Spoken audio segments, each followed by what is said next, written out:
இன்னைக்கு நம்ம மதுரையிலேருந்து சட்டு புட்டுன்னு ரொம்ப சூப்பரான ஒரு ரெசிபி பார்க்க போறோங்க. அது என்ன ரெசிபின்றதை கேட்டு தெரிஞ்சுப்போம். ஃபர்ஸ்ட் அது யார் செஞ்சு காட்ட போறாங்கன்றத பார்ப்போம். ஹலோ ஹலோ, உங்க பேர் சொல்லுங்க. ஸ்ரீமதி. ஸ்ரீமதி, உங்களோட சொந்த ஊரு? சென்னை. சென்னை. மதுரைக்கு எப்போ வந்தீங்க? 3 years ஆச்சு. 3 years ஆச்சா?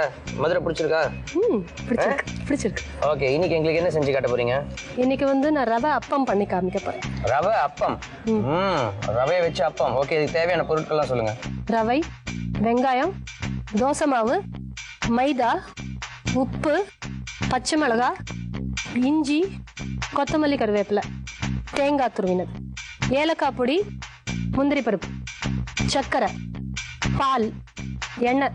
இவ்வளவுதான் தேவையான பொருட்களா? ஆமா. ஓகே, இப்போ ஃபர்ஸ்ட் என்ன பண்ணணும்? ஃபர்ஸ்ட் நான் உப்பு அப்பம், ரவை அப்பம் எப்படி பண்றதுன்னு சொல்லி காமிக்கிறேன். ஒரு பவுல் எடுத்துக்கோ. பவுல்ல ஒரு கரண்டி அளந்து ரவை, ரவை, ஒரு கரண்டி மைதா. ஓ, 1:1 ரேஷியோவா? எல்லாமே 1:1 ரேஷியோ தான். தோசை மாவு ஒரு கரண்டி. தோசை மாவு மாத்திரம் கலந்து பார்த்துட்டு எவ்வளோ வேணுமோ அதை கொஞ்சம் சேர்த்துக்கலாம். தேங்காய் துருவினது கொஞ்சம்,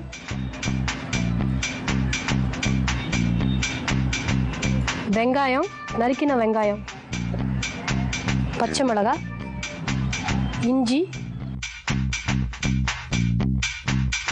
இதெல்லாம் போட்டதுக்கப்புறம் உப்பு மாத்திரம் தோசை மாவுல கொஞ்சம் உப்பு இருக்கிறதுனால எவ்வளவு தேவையோ அவ்வளவு மாத்திரம் போட்டுக்கோங்க. நிறைய போட்டா ரொம்ப உப்பா போயிடும்.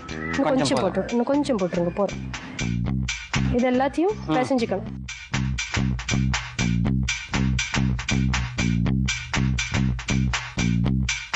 அப்பம் கன்சிஸ்டன்சி வரணும்னால கொஞ்சோண்டு தண்ணி.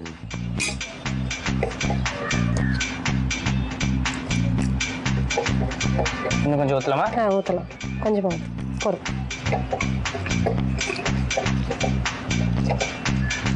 தோசை மாவு வீட்டில் இல்லைன்னா அதுக்கு பதிலாக தயிர் சேர்த்துக்கலாம். ஆனால் அப்போ மாத்திரம் கொஞ்சோண்டு அரிசி மாவு போட்டுக்கணும். அரிசி மாவு போட்டுக்கணும். ஆமாம். தோசை மாவு இல்லை, திடீர்னு கெஸ்ட் வராங்க, தீர்ந்து போச்சு, என்ன பண்ணுறதுன்னா அந்த டயத்தில் நீங்கள் அதுக்கு பதிலாக தயிர் போட்டு கொஞ்சம் அரிசி மாவு போட்டிங்கன்னா செட் ஆகிடும். ஆனால் இது 1 மணி நேரம் ஊறணும். ஆமா. ஓ, அதனால தான் ஊர்னது ஏற்கனவே இங்க வச்சிருக்கீங்க. ஆமா. இதுல கொத்தமல்லி கருவேப்பிலையும் போட்டுக்கலாம். கொத்தமல்லி கருவேப்பிலை போட்டுக்கலாமா? ஆமா.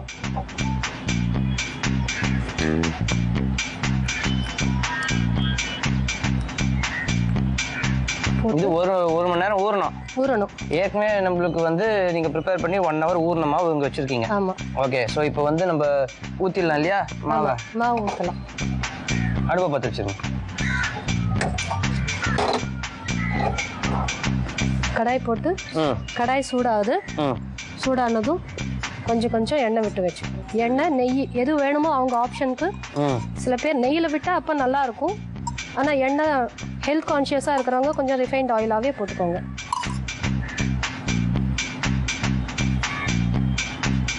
எண்ணெய் காயிற வரைக்கும் கொஞ்சம் நல்லா ஹை ஃப்ளேமில் இருக்கலாம். சரி. காஞ்சதுக்கப்புறம் அப்பத்தை விடும் பொழுது சிம் பண்ணிக்கலாம்.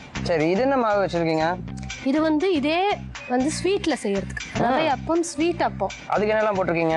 அதுக்கும் இதே மாதிரி ஒரு கரண்டி மைதா, ஒரு கரண்டி ரவை, இந்த தோசை மாவுக்கு பதிலாக பால், அப்புறம் சர்க்கரை, துருவின தேங்காய், அப்புறம் ஏலக்காய் பொடி போட்டு அதுக்கு வந்து முந்திரி வறுத்து போட்டிருக்கேன். அதுவும் 1 மணி நேரம் ஊறணும். ஓஹோ, அப்போ இன்னைக்கு ரெண்டுமே பண்ணி காமிக்கிறேன். இது 3 அது 3. ஆமா. ஓகே. ஆனா எண்ணெய் 4 தான் ஊத்திருக்கீங்க? இல்ல, இது இப்ப முதல்ல பண்ணிடலாம். அதையும் பண்ணிடலாமா? ஓகே. இதுக்கும் நெய் விட்டா நல்லா இருக்கும். எஸ்பெஷலி ஸ்வீட் அப்பத்துக்கு நெய் விட்டீங்கன்னா நல்லா இருக்கும். பட் நான் இன்னைக்கு எண்ணெய் விட்டு தான் உங்களுக்கு பண்ணி காமிக்கிறேன். மற்றபடி உங்களோட ஹாபிஸ்ல என்ன? எனக்கு சிங்கிங்.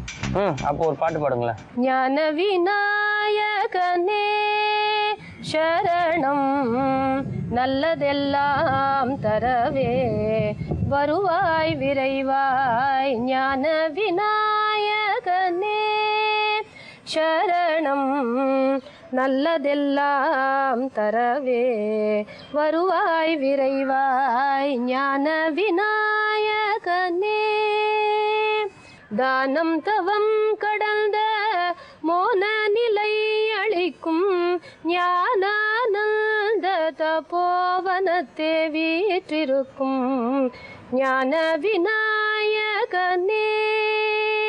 சரணம் நல்லதெல்லாம் தரவே வருவாய் விரைவாய் ஞான விநாயகனே. சூப்பர். நீங்க பாட சொன்ன பாத்தீங்களா, இடி மின்னல் மழை கூட வரும் போல இருக்கே. வராத மழையும் வரும் போல இருக்கு. நீங்க 2-3 ஏரியாக்கு அடிக்கடி போயிட்டு வரணும். சரி, ஓகே. இப்போ மாவு ஊத்திடலாமா? ஊத்திடலாம். ஃபுல்லா விடாம கொஞ்சம் முக்காலுக்கு விட்டுக்கோங்க. அது உப்பி மேல வரணும் இல்லையா?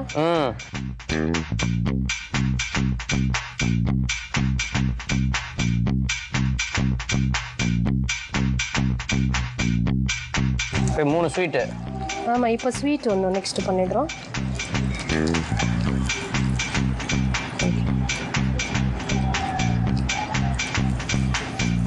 இதில் ஒரு சின்ன டிப் சொல்லவா? இந்த ஏலக்காய் பொடி போடுறோம் இல்லையா? ஆமா.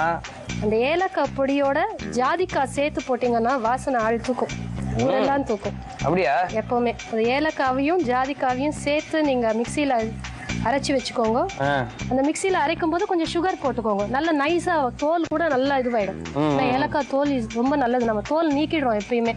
இந்த தோல் டைஜஷனுக்கு ரொம்ப நல்லது. அதுக்காக இங்க என்ன ட்ரெயின் எல்லாம் பின்னாடி போயிட்டே இருக்குது.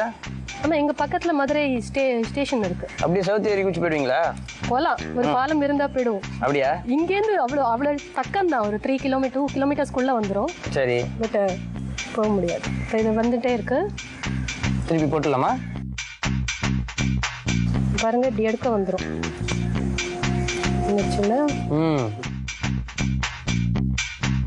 இது அப்படியே மாத்தி திருப்பி போட்டுருங்க.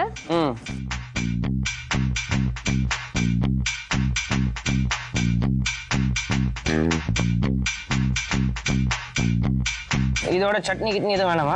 இந்த உப்புக்கு வந்து பெஸ்ட் சைட் டிஷ் வந்து கொத்தமல்லி சட்னி. இனிப்பு அப்படியே சாப்பிட்டுடலாம். இனிப்பாவே சாப்பிட பிடிக்காதவங்க அதுக்கு தான் இது ரெண்டுமே பண்ணி காமிச்சது. இதுவும் பண்ண முடியும், அதுவும் பண்ணலாம். ஸோ ரவையை வச்சு அப்பமும் பண்ண முடியும். ஆமா.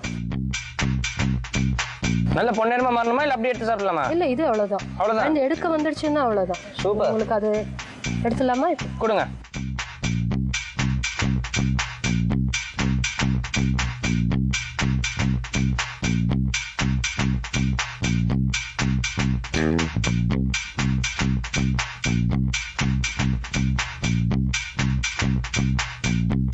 சாப்பிட்டு பாருங்க. ஓ, என்னங்க ரவை அப்பம் டேஸ்ட் பண்ணி பார்த்துருவோமா? ஆனால் அதுக்கு முன்னாடி ஒரு ரீகேப். ரவை அப்பம் ப்ரிப்பேர் பண்ணுறதுக்கு முதல்ல ஒரு பவுல் எடுத்துக்கோங்க. அந்த பவுலில் வந்துட்டு 1 கரண்டி ரவை எடுத்துக்கோங்க, 1 கரண்டி மைதா மாவு எடுத்துக்கோங்க, 1 கரண்டி தோசை மாவு எடுத்துக்கோங்க, அதோடைய தேவையான அளவு தேங்காய் பூ எடுத்துக்கோங்க, பொடியா நறுக்கி வச்சிருக்க வெங்காயத்தை எடுத்துக்கோங்க, பச்சை மிளகாய் எடுத்துக்கோங்க, இஞ்சி பொடியா நறுக்கி அதோட சேர்த்துக்கோங்க, தேவையான அளவு உப்பு சேர்த்துக்கோங்க. அதுக்கப்புறம் கொத்தமல்லி இலையை வந்துட்டு சின்ன சின்ன பீஸாக கட் பண்ணி போட்டு அதை எல்லாத்தையும் மிக்ஸ் பண்ணிக்கோங்க. மிக்ஸ் பண்ணி அப்பம் மாவு பதத்துக்கு அது வந்ததுக்கப்புறம் அடுப்பை பற்ற வச்சுக்கோங்க. அடுப்பில் வந்து ஒரு பணியாரக்கல்லை வைங்க. அதில் வந்து அந்த ஒவ்வொரு ஹோல்ஸ்லையும் கொஞ்சம் கொஞ்சமாக எண்ணெயை ஊற்றி நல்லா காய விடுங்க. எண்ணெய் நல்லா காஞ்சதுக்கப்புறம் அந்த மாவை எடுத்து நீங்கள் இந்த குழிகளில் போட்டு நல்லா அப்பத்தை வந்து 2 சைடும் டீப் ஃப்ரை பண்ணி எடுத்தீங்கன்னா உங்களோட ரவை அப்பம் தயாருங்க. ரவை அப்பம் டேஸ்ட் பண்ணி பார்த்துலாமா? டேஸ்ட் பண்ணிட்டுமா? பண்ணுங்க. சூப்பர் போங்க. தேங்க்யூ. ஈவினிங் டைமுக்கு இந்த மாதிரி ஜில்லுன்னு வெதர் இருக்கும்போது இந்த மாதிரி சுட சுட அப்பம் சாப்பிட்டா ஃபேன்டாஸ்டிக்காக இருக்கு. இந்த ஸ்வீட்டை பார்த்து சாப்பிட்டு பார்த்துட்டுமா? ஆஹா, ரெண்டுமே சூப்பருங்க. தேங்க்யூ. நல்லா தேங்காய் பூ, ஏலக்காய், அந்த ஸ்மெல்லாம் வந்து ஃபர்ஸ்ட் கிளாஸாக நம்மளுக்கு கிடைக்குது. Thank you so much madam. Thank you.